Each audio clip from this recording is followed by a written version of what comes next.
তামুক আমি আর করবো না বাবা, আমি জোহাচ্ছে আমি ওর আবাদ আমি করবো না। এখন সরকার যদি নামি আসে আমার করাইতে করবো, আর যদি নামি না এসে করাই বাবা আমি আর করবো না। তামাকের কালো ধোঁয়া পেছনে ফেলে সবুজের পথে হাঁটছে কুষ্টিয়ার ও দৌলতপুরের কৃষকরা। একসময় যেখানে জমি ভরে থাকতো তামাকের চাষে, আজ সেখানে চাষ হচ্ছে সবুজ স্কোয়াশ। আর এই বদলের গল্পের ন্যায় কৃষক নাসির উদ্দিন। 1,60,000 টাকার মতন বেচা কেনা হবে। দৌলতপুর উপজেলার 40% জমিতে বিদেশি সবজি স্কোয়াশ চাষ করছেন কৃষক নাসির উদ্দিন। খরচ হয়েছে মাত্র 27,000 টাকা। ফল বিক্রি হলে মোট বিক্রি ছাড়াবে 3 লাখ টাকা, অর্থাৎ বিঘা প্রতি প্রায় 2 লাখ টাকা লাভের আশা করছেন এই কৃষক। খুব উন্নত মানের সবজি আর কি, খুব খাইতে ভালো। এটা স্কোয়াশ বলা হয় আর কি। এটা চাষ করে আমাদের মাঠে অনেকেই তামাক লাগায়। আমরা তামাকে কাজ করতে পারি না আমি, সেহেতু আমাদের কৃষি অফিস আমাদের ট্রেনিং দিছে। যশোর অঞ্চলের টেকসই প্রকল্পের আমাদের এই ট্রেনিং করে আমাদের কৃষি অফিস থেকে এই বীজটা আমাদেরকে দিয়েছে। আমার মোট খরচ হয়েছে আমার 27,000 টাকা। এদিকে 1,60,000 টাকা বেচা কেনা হয়ে গেছে আর কি। এখনও আশা করছি যে এখনও 1,60,000-1,70,000 টাকার বেচা কেনা হবে ইনশাল্লাহ।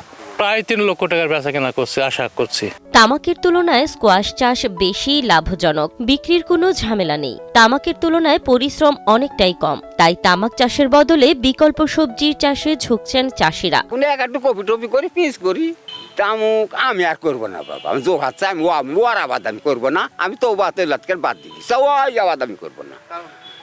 আমার শরীরও চলছে না। এখন সরকার যদি নামি আসে আমার করাইতে করবো, আর যদি নামি না এসে করাই বাবা আমি আর করবো না। তা আমাকে জান বিরক্ত হয়ে গেছে। 1,00,000 টাকার বেচা কেনা হয়েছে, তা এখনও গাছের যে অবস্থা আর যত ফল ধরে আছে, আমার মনে হয় এখানে আরও ওই পরিমাণ টাকা আসবে। তো এই জমিতে যদি এই পরিমাণ টাকা আসে, তামাকে তো তার অর্ধেক টাকাও আসে না, এবং তামাকে প্রচুর পরিশ্রম দিতে হয়। তামাক চাষ থেকে আস্তে আস্তে চলে আসছে সবজি চাষের দিকে। এখন বর্তমানে পেঁয়াজ, কফি, মরিচ, আলু, ভুট্টা এগুলো নিয়ে তামাকের থেকেই লাভজনক মনে করছি।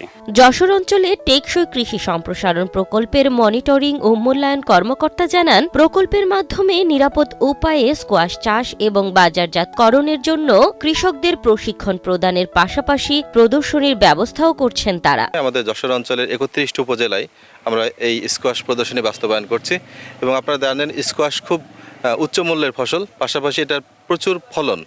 গাছ প্রতি প্রায় 14 থেকে 15টি ফল হয়, এবং হেক্টর প্রতি কিন্তু প্রায় 50 টন পর্যন্ত ফলন হতে পারে। কৃষি অফিসের পক্ষ থেকে কৃষকদের স্কোয়াশ চাষে উদ্বুদ্ধ করা হচ্ছে বলেও জানান কুষ্টিয়ার কৃষি সম্প্রসারণ অধিদপ্তরের এই কর্মকর্তা। কৃষি সম্প্রসারণ অধিদপ্তর থেকে আমরা মাঠ পর্যায়ে তামাক চাষকে নিরুৎসাহিত করার জন্য বিভিন্ন বিকল্প ফসল চাষের জন্য উদ্বুদ্ধকরণের জন্য বিভিন্ন উঠান বৈঠক বা আমাদের বিভিন্ন যে মাঠ পর্যায়ে কর্মকাণ্ডগুলো আছে, এর মধ্যে আমরা উদ্বুদ্ধকরণ সভা করে থাকি।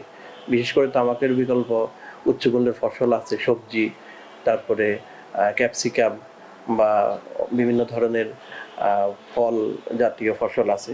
এগুলো চাষ করলে যেমন তামাকের চেয়ে ভালো আয় হবে, তদুপরি তামাক যে একটা ক্ষতিকর ফসল, সেখান থেকে আমরা আসলে বেরিয়ে আসতে পারবো।